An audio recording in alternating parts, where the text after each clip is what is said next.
Well, my friend Meredith Bell has done it again. Meredith is the only person on the planet who is allowed to introduce me to a podcast guest without checking with me first. Everybody else, I really ask you, check me to see if it's a good fit for what we're trying to talk about. Meredith gets to do this, and she did it again with my next guest. When I was doing the rabbit hole thing and learning all about her and what's important and what we were going to talk about today, knowing that this 6 months we're really focused on dealing with the uncertainty and change that's going on in the world, I got more and more excited. So I asked her if she would come on the podcast again to talk specifically about leadership because she's just a kick-ass executive that I want to learn from. But because our focus is a little bit different now, I asked her if we could actually talk about these kinds of things today. And we wound up spending a half hour before we even turned on the microphone and both realized that we're actually here to do a podcast and we want to talk further. So officially, Stephanie Chung is not just a #1 best-selling author. She's a force of strategic innovation, a beacon of change, and a titan in the world of business growth and human capital management. I took that from the book on purpose because it's just so well written. With over 30 years of experience, Stephanie has cultivated a reputation of turning challenges into opportunities, transforming growing businesses into thriving hubs of success. Stephanie blazed trails as the first African American to helm a private jet company. That's pretty, you've got to be good at what you do to get there. Stephanie's career also included pivotal roles at American Airlines, FlexJet, Bombardier Aerospace. These achievements and more have earned her recognition as one of Adweek's Women Trailblazers, Ebony's Power 100, the Robb Report's 23 Black visionaries who are changing the luxury market. She's also authored a really cool book just recently called Ally Leadership, How to Lead People Who Are Not Like You. So Stephanie Chung, thank you for being on the show. Absolutely. Thank you so much for having me. I'm very excited, Mark. You and I are going to have a good conversation. I can feel it already. Yeah, we're gonna have more than one conversation Yes. because when I look at your keynotes, when I look at your books, and when I look at your experience and who you had to be able to do the jobs you did, because we talk about situational leadership, we also talk about being the people our folks need us to be as a leader.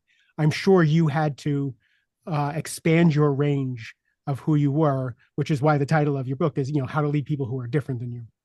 Yes, absolutely. You know what? It's interesting because, well, you're right. You hit it on the head. We all go through different seasons, right? And so as we're developing and our experiences kind of get us prepared for that next level and the next level, the good experiences, the bad experiences. I personally feel like usually the harder the experience, the more your growth takes place. And so, definitely don't despise small beginnings, but also don't run away from the tough stuff. And so, yes, wrote this book and, we're addressing some of the tough stuff head on, right? So I'm excited for us to have that conversation because there's a lot going on in the world right now. And I know people are anxious and nervous and confused and overwhelmed.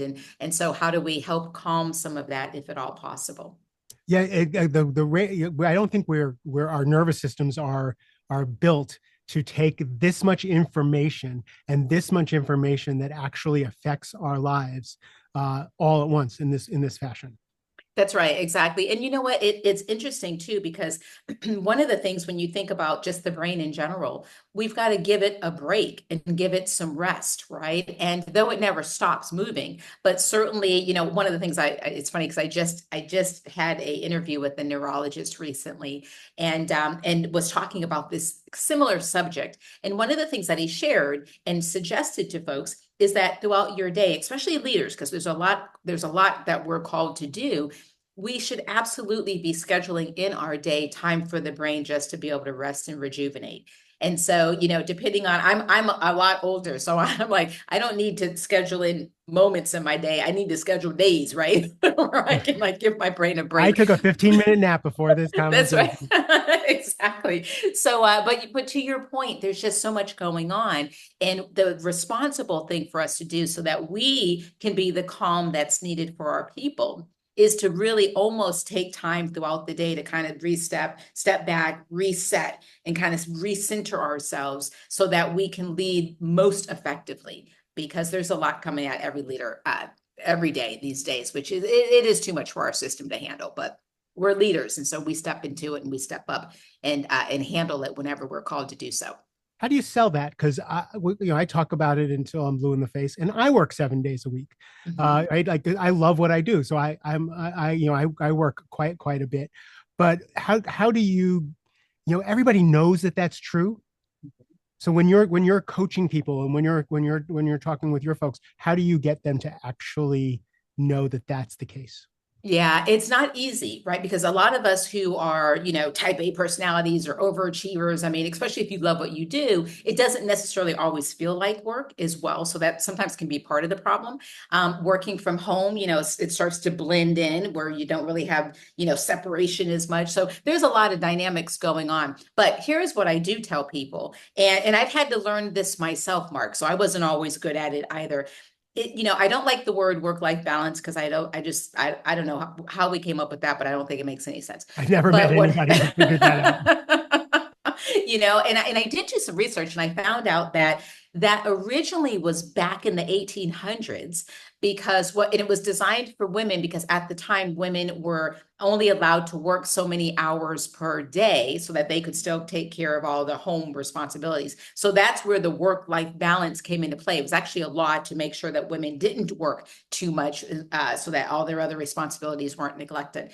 So we are basically quoting something from the 1800s, which is ridiculous, right? It didn't work then, it's not working now. So, so I don't talk about it too much. But when I'm talking to people and they're usually stressed out, trying to figure out how to kind of get a hold of their life, if you will, the thing that's most important is that we have to help, and again, I'll give this credit to this particular neurologist. His name is Dr. Philip Dion, because one of the things that we talked about is how to prepare the brain for success in leadership, right?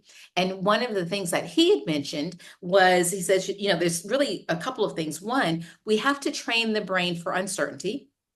Now, I don't know about you, I'd never heard that before. Right. But when you think about the world that we live in right now, there's a lot of uncertainty going on. And so when you train the brain to be able to handle uncertainty, then when things happen, then it doesn't put us in a fetal position in a corner, sucking our thumb like, oh my God, you know what I mean? It gives us the ability to kind of rewire and go, okay, how are we going to attack this problem?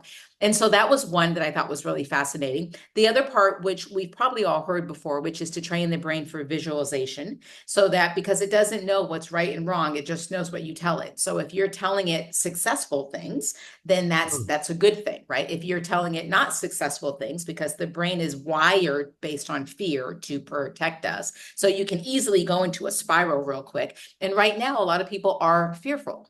And if they can't control it, then before they know it, they're in this spiral as well, which makes them ineffective as a leader and just really as a person in general. And then the other thing that he talked about was being able to, health, right? So this is kind of addressing your question. Health is so important. One of the studies that they have that he shared is that, for students who are taking a test, the student who decided to go for a run an hour before the test outscored, did better than the student who crammed all night for the test. And it goes back to the fact that the brain, the system can't take that, right? And it Mhm. just becomes ineffective. So when I'm talking to leaders, my biggest thing is I know that you think that you're multitasking and that, that it doesn't work that way. The best thing you can do for yourself, your team, and your company and your family is to actually throttle it back a little bit. So focus on first things first. You get no rewards for working 16-hour days, 20-hour days, and because you're not productive at one point. And so nobody is impressed with that anymore. Once upon a time, that was the norm. But I actually think it's irresponsible when I hear thought leaders going, sleep is for when you're dead, and the only peaceful people are dead people, and grind. And so it just there's no stats that actually support that. Right. And so really, if you want to be effective in this thing called leadership, and certainly in this thing called life, you definitely need to be able to buffer in some time that you can just exhale, because there is a lot going on. And if you're really stepping into what it is that you're called to do and you're serious about that, then you cannot exhaust yourself. You just won't be as effective. And so the biggest thing I find with leaders, and you may have a different opinion or experience with this, but I feel with leaders, we're just grinding and running and just trying to, be all things to all people and keep all the balls up turning in the air. And it just at the bottom line is you either burn yourself out or you sacrifice your family time, right? And or great, the company got more out of you, but when you're sick or when you're unhealthy, it's not the company that you can count on. It's your family, it's your loved ones, it's people that you spoke wisdom into and mentored and coached. Those are the ones that you can count on. And so you just got to make sure that you can be your best. And how you do it is you've got to shut it down. Me personally, Mark, for me, I'm actually really good about like self-care is my thing. So I know that I block time out so that I can go do the things that are going to help rejuvenate me so that I can actually pour back in. And so, every other Sunday, I'm at a 2-hour Thai massage, right? Where you're like, that's one thing. I get facials because, the wrinkles are coming fast and furious, Mark, right? And then also I do block out. So in my week, I block out days that I can think, Mm. because we don't do that enough either. Because if you're not taking time to think, whether it's throughout the day or in my case throughout the week, you're making bad decisions, right? Or you're making quick decisions without really thinking through the long-term effect of the decision that you're making. And so I would just really encourage leaders. This is a long answer to say I would really encourage leaders to make sure that you are putting into your calendar thinking time, and whether that's little spurts throughout the day or in my case, days throughout the week. It's so important. And that's how you will see your effectiveness, do a 10x, if you will, because you have time to think and you can make logical, good, better decisions. 100%. In one of my books, there's a little call out that says going to Starbucks to think is part of your job. Yes, I love that. Right? Because you think you're slacking off when you're just trying to get some space to go, all right, I've got all these plates to spin. Mhm. Where should my attention go? Where do we need resources? Where do we need creativity? What do we, yeah, Yes, and yes. just sit and do that. And we were talking about, when you wrote your book, you went away for 5 days and it took you a couple of days to kind of get yourself grounded and centered for the inspiration, for the ideas to come. That's right. That's right. When I knew that I was that executive that had probably a problem grinding as I was coming up through my career, is we went away on vacation as a family. And we went to Hawaii. And so, because it's such a long trip, we were there for like 10 days. And do you know, Mark, it took me 4 days just to decompress. Like, I couldn't even get into the vacation until 4 days in. And so now what I do when I go on vacation is as soon as I land and I get to the hotel, I take my phone and I lock it in the safe, turn it off and lock it in the safe. Can't see it, can't use it, can't think about it, right? Can't do anything, because that speeds up my ability to start to decompress so I can actually enjoy the vacation. So I would say for, all the leaders listening, find whatever works for you. But just know because this is becoming a problem as well. People going on vacation and doing work while they're on vacation. Mhm. Well, then you're not on vacation, right? And so you've just got to figure out what works for you. But I guess my biggest message to leaders is you don't get any brownie points because you're constantly grinding. Once upon a time, that was impressive. Now it's just irresponsible and stupid. I also just don't think it's as productive. It's not. Like and most of my engagements are about 3 years. Mhm. And it takes me about a year to Mhm. get an executive to, like unhook that death grip on productivity, on burning the candle at both ends. That's right. And after about a year, they finally start to get that self-care, where I had one executive do a review. Mhm. And he said, I said, what'd you learn about your review from last year? And he said, I took so much more time off last year than I thought Nice. I did. And I said, so were you any less productive? He says, no, we crushed everything, right? I said, great. What do you want for the next year? He goes, I want to protect that time. And Oh. I'm like, finally, like it finally clicked. More product, right? So everything that you're saying is absolutely true. Well, even if we take it one step further, Mark, right? So right now, a lot of times leaders are challenged with the intergenerational work situation because we've got so many generations working. And I remember doing an article, this is probably like, I don't know, 10 years ago, maybe. And the article was me supporting millennials because at the time everybody was like, oh, millennials, like I don't want to pull their hair out. And one of the things that I said back then, and I still stand very firm on it now, is we're very quick to judge the other generations because we feel like they're not working as hard or they're lazy or anything like that. And I actually think that maybe they're the ones who have it right? Because if you think about the millennials, and they were primarily latchkey kids, right? Parents came home, or they came home from school, parents weren't there because both were working and so on and so forth. And so what we've created is kids who were self-sufficient. They were like little adults because they let themselves in the house and then they had the responsibility to do certain things based on how, whatever their home life was like. So that was the first thing. So the second thing is we also had these kids incredibly scheduled, right? They're in soccer practice, they're in, basketball, they're in the violin. We just had them overly scheduled. And now, we complain because you're talking to them and they're on their phone and they're on the computer and they're talking to you. They're doing like three things, right? But we kind of created that. And then the other part is they watched mom and dad fight over finances, and they watched mom and dad never take a vacation. Mhm. And if mom and dad decide to retire, they got maybe a watch or something from their job. So they watched all of this and they're thinking, if you had paid vacation, why didn't you take vacation? Like, to them, it makes no sense. So now you see a generation at work that's when they got their 2 weeks off or 3 weeks off, they take it. Like nobody's going to look for that next generation going, you should take more vacation time. They're like, if I got it, I'm taking it. And there's something to be said for that. So I think that they may be the ones who actually have it right. Back to your executive story, when the executive took more time and got a chance to replenish, they were simply more productive. And so I think as we're all talking about work, going back to work in the office and productivity and the generations and all this other stuff, I think that we as the older generation could probably learn a couple of things from them, because it's not that they're not productive. Their productivity is done a different way, Yeah, right? my oldest son said to me one day, Dad, I work to live. I don't live to work. Yeah, Uh, touche. yeah, Touche. exactly. Like you're a lot healthier.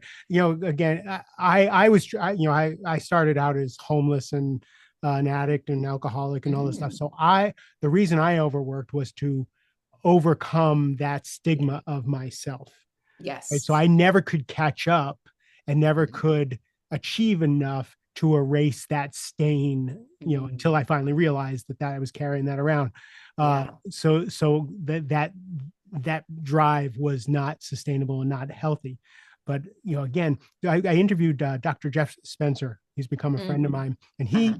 he was an Olympian, and he's the kind of coach who coaches like Richard Branson and Tiger Woods. Nice. So the Mhm. man is substantive, and in his talk he says, you can burn the candle at both ends. He says, but just know the body keeps score and can hide the damage to your Mhm. body and your psyche for decades. You will Mhm. not know. You can run on the belief that you're fine for decades, and then sometime in your 40s or 50s, he says it's either going to be financial ruin, relationship ruin, or Yeah. health ruin if you don't Mhm. address it. And when a guy like that says it Yes. that clearly, I'm like, we're not, you and I are talking about the right things. So That's right. That's so right. so it's not just that 2025 or 2024 is stressful. It's, business has always been stressful. The world has always been stressful. Now it's just a little louder and in our face. That's right. Exactly. Totally agree. And I didn't know that about your story. That's good. I mean, we can dive into that some other time because that's fascinating to me, because I'm sure the journey that you were on and the lessons that you learned could be such a blessing for others. But this is my podcast, and my people are bored of my story. We want to talk about it. I'd like to I'll shift have you gears. on. I don't have a podcast, but I'll interview you because my people would love to hear your story. That's awesome. Actually, let's switch gears a little bit about leading people who are not like you. Sure. Right. So Mhm. I love that topic. And you and I were talking before we turned the mic on that it doesn't matter if you're a white leader, or a black leader or an Asian leader. If we're leading people, we're going to lead people who are not like us, and we all need to learn how to do that. So the first question I have is, uh, with the kind of the turning of the tide, with the turning of the administration and the rhetoric around DEI and all of that language. How are people feeling in the workplace? What are you seeing going through the workforce, and leadership, Yeah. as this happens? Yeah, it's a great question. And so I'll back up just for 1 second, just for your listeners to be able to kind of follow along with us for a second.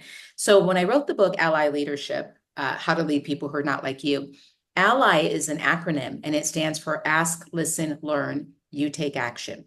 Right. And I bring that up because I could have called the book Allyship, right? And then people would automatically think DEI.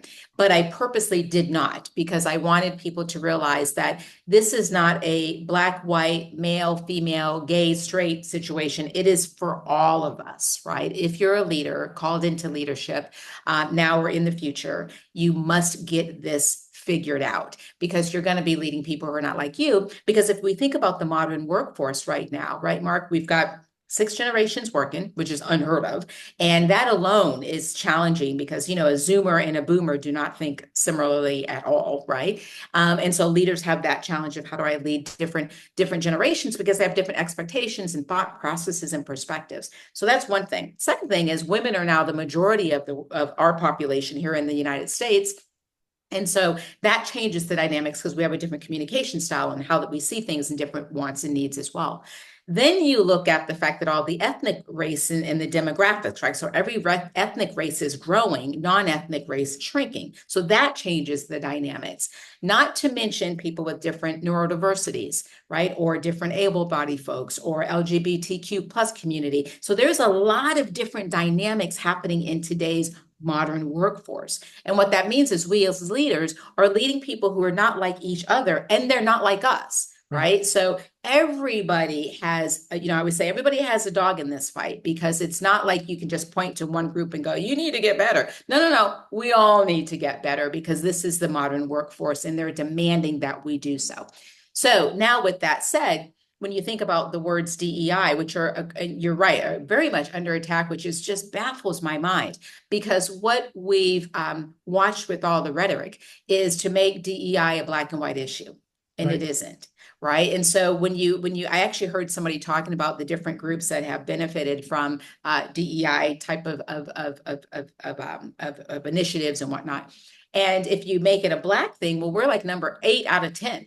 Right. So this wasn't a huge benefit it was a benefit. We may have been starting and doing the different laws or protesting or, Mhm. creating different momentum, but we're not the major benefactors of DEI. Right. And so I really want leaders to educate themselves and to be really well versed in what DEI is and what it is not. And so our veterans are number 2, from what I understand, like they have benefited a lot. And I'm a military child. And so I very much care about our veterans. Women, white women specifically are number 1 benefactors. And so DEI is not don't believe the hype that's out there. It's not a black and white issue. There's many, many groups that fall under DEI. With that said, we as leaders have to calm the fear, right? And what I would share with leaders is no matter who you are leading, it doesn't matter who you're leading. Everybody's a little bit angst right now, right? And Mhm. so this is when your leadership is so important, more than ever. And so as a leader, you yourself probably have some angst also because that's now you've got to figure out how to readjust the business because this is a part of things that are being attacked. And so we know as leaders this is a very stressful time as well for leaders, not just the employees. But the difference between leaders and employees is that you're primed and groomed for this, right? And so you have a responsibility to be the calm amidst all the chaos, because your people desperately need it. There's a lot of trust surveys out right now, and it's really clear, especially if you look at the Edelman Trust Barometer, that employees, they don't trust the government, they don't trust media. Who they do trust is their leader. So the leader has now become the most trusted source of information for employees. That's a big responsibility. Mm. And so what that means is that we as leaders have to step up into it. Now, it's an honor as well that, okay, I don't know, I'm not an elected official. I don't know that I'd want you to be trusting me more than everybody else, but we are here, we're here. And so therefore, what can leaders do to calm the noise? And the biggest thing that I think that leaders can do is to realize that trust is super important, but also your transparency and communication is what's going to be the most important during this time. And it's okay to be vulnerable and say, you know what, guys, I'm right there with you. I don't have all the answers, but together listen, we've been through tough times before as a team. We've shown that we can, push through and actually still succeed. And I trust that this will be no different. So here's what I promise you. I will be transparent. I will let you know when I know, and we'll talk through it, right? So leaders have to communicate a little bit differently now because that's the season that we're in. What leaders can't do is go behind closed doors, because I think what tends to happen is, the house is on fire. And so we kind of go behind closed doors in our executive meetings trying to figure out how we're going to, solve the issue because we've got to answer to the board or the stakeholders or, whomever. But when your employees don't see you and you've gone in behind closed doors, it just makes them more anxious, right? And so we as leaders have to be really mindful of that and to over communicate almost in a ridiculous fashion and in several different ways, because people receive their information differently. But that's the job we're in right now. And so with everything going on with whether it's DEI or anything else, clearly we could pick a whole lot of stuff. It's really important. Leaders, I feel like leaders who are in leadership, it's because they've been called to be able to do this. And it's going to be you really, digging in and figuring out what you're made of as a leader, and then being able to communicate, because you have such a responsibility to make sure that your people are calm, cool, and collected, and at least informed with what Mm. your organization's doing in the midst of all of the stuff that's going on around the world and in our country as well. The way you explain that, I just felt so like optimistic, like it was such an opportunity Yeah. to lead. It's such an Yes. opportunity, because again, the company may need to make a certain statement for political purposes, for business purposes, and it may act in a different fashion. And it's some kind of combination, and communicating in that, communicating with your people and creating it together is such an opportunity to take what, DEI and all of that was one step towards something. What's the evolution of that? Like, I think, Right. and the way just the way you talk about leading different people who are different than you is an evolution in that for me. Uh, Yes, exactly. And thank you for saying that, Mark. And when I think about the difference in teams, right? And teams having all different types of and as since we're talking to leaders, hopefully by now no one's got to convince you of all the benefits of having a diverse team. And diverse not meaning necessarily race, gender, but diversity in thought, diversity in communication. Yes, diversity in experiences and so on and so forth. The numbers are really clear, right? And so with that said, one of the things that we don't always talk about is sometimes how it is challenging to lead diverse teams, right? Because they don't think like each other. They don't think like you, right? So there are some challenges there as well. And especially if you have different cultures and cultural communication and fluency. And so there's nobody saying it's easy, right? We're definitely saying it will, the reason why I like what you said, and I appreciate the compliment, is I believe that leadership is very honorable.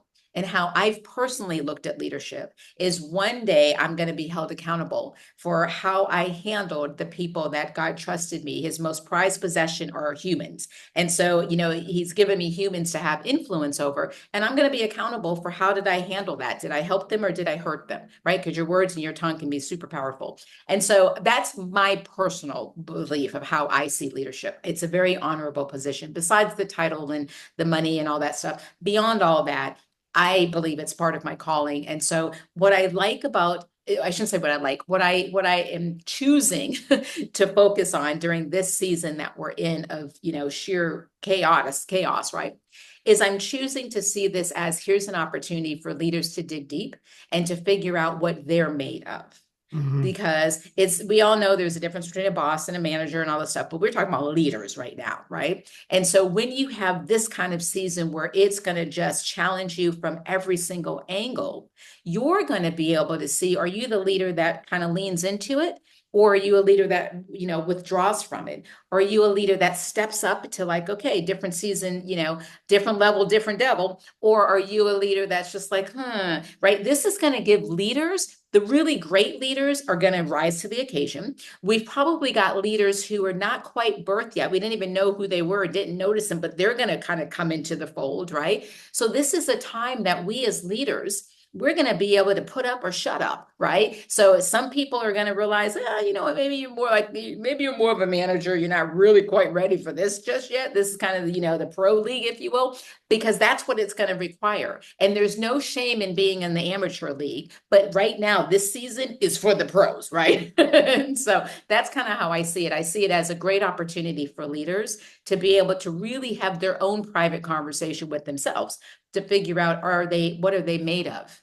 And is this truly their calling? And if so, lean in and let's go. But if it's not, then maybe if you need to be better equipped, then do that as well. Invest in, whatever you need to get equipped there.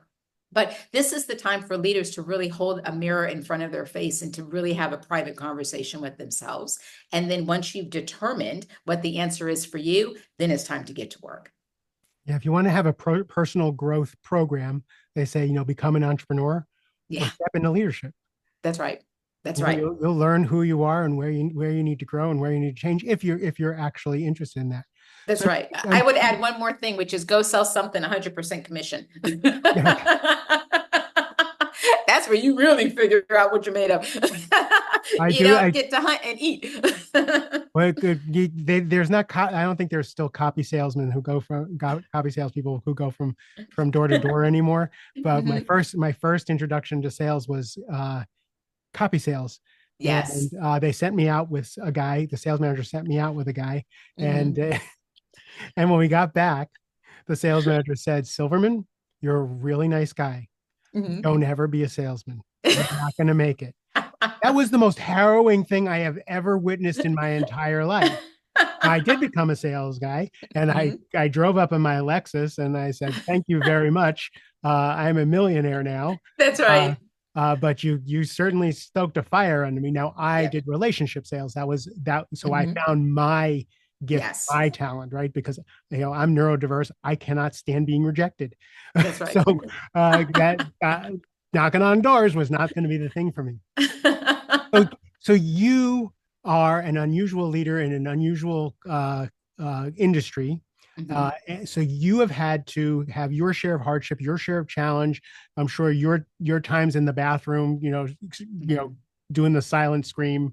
Yeah. Uh, Besides self care, how do you deal with your nervous system, with your mindset, with your, just to go back and grow and change and deal with the punches of leadership? What's your personal Yeah, I do a lot of visualization. I do a lot of visualization. And I also do a lot of just thinking, like almost think back. So I'll give you an example. I am a professional speaker, but every single time after I'm done with a speech, I asked for the recording because usually it's being recorded anyway for that particular company. So I asked for the recording, and I'm not using it to repackage it or repurpose it. I'm using it to actually review it, right? And so I can look and see where are areas that I killed it, where are areas that I missed my mark on that one, or that didn't make any sense, So I get to kind of play Monday night quarterback and with my own stuff because that's how I personally choose to improve. But one of the things that I do before a speech, right, is I'm spending a lot of time visualizing the speech and visualizing what I'm saying. And so it's interesting because a lot of times when I'm in they have a car service to take me from to and from, and I always tell the person not to talk to me. And it's not because I don't want to talk to them.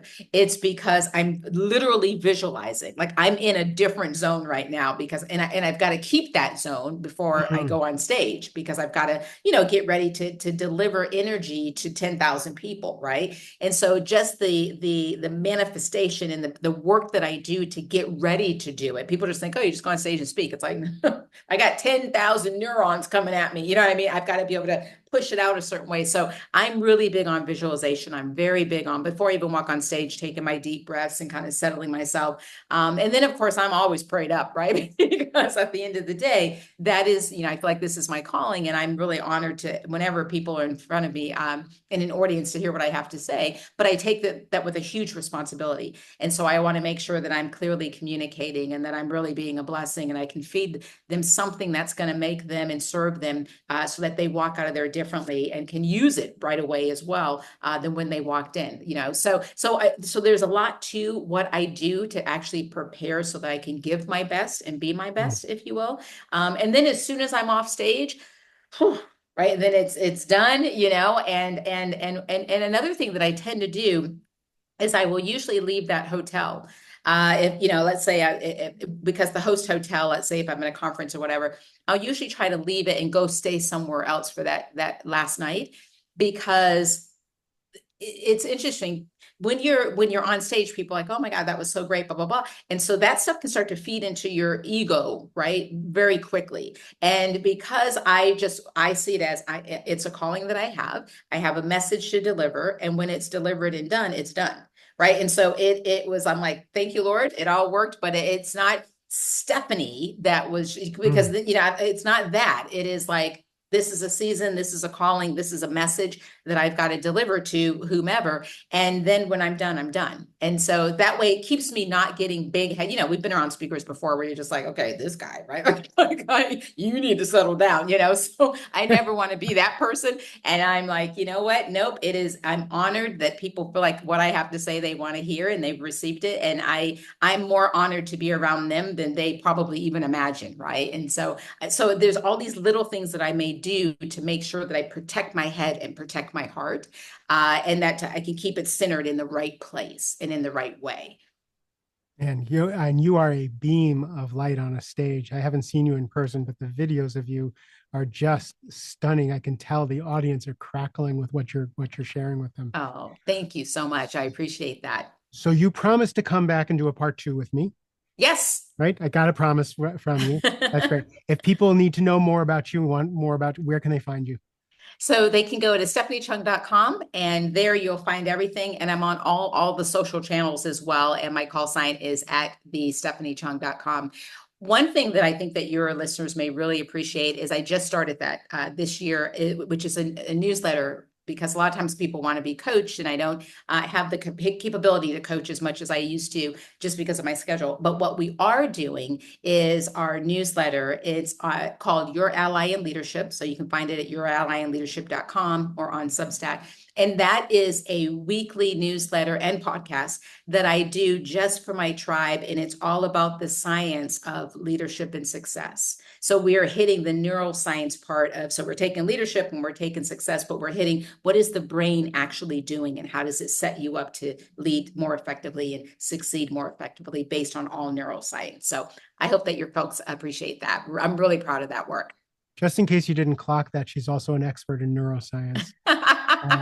We'll put all the links to that in the show notes, so people don't have to remember that. They can go and click and follow every one of your channels and get all of your wisdom and amazement. Thank you for being here. Thank you for being so candid and open and teaching us so much. Thank you for having me. I really had a great time, Mark, and I can't wait to come back. Yes. I'm kind of speechless with how much I learned in this conversation. How I'm a little changed from some of the things that you said, and I've grown from this conversation. So thank you so much. Thank you. Everybody else, I hope you grew as well.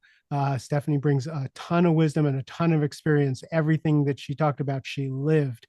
So we can trust that. I appreciate your time and attention a ton. I love you. Have a great rest of the day.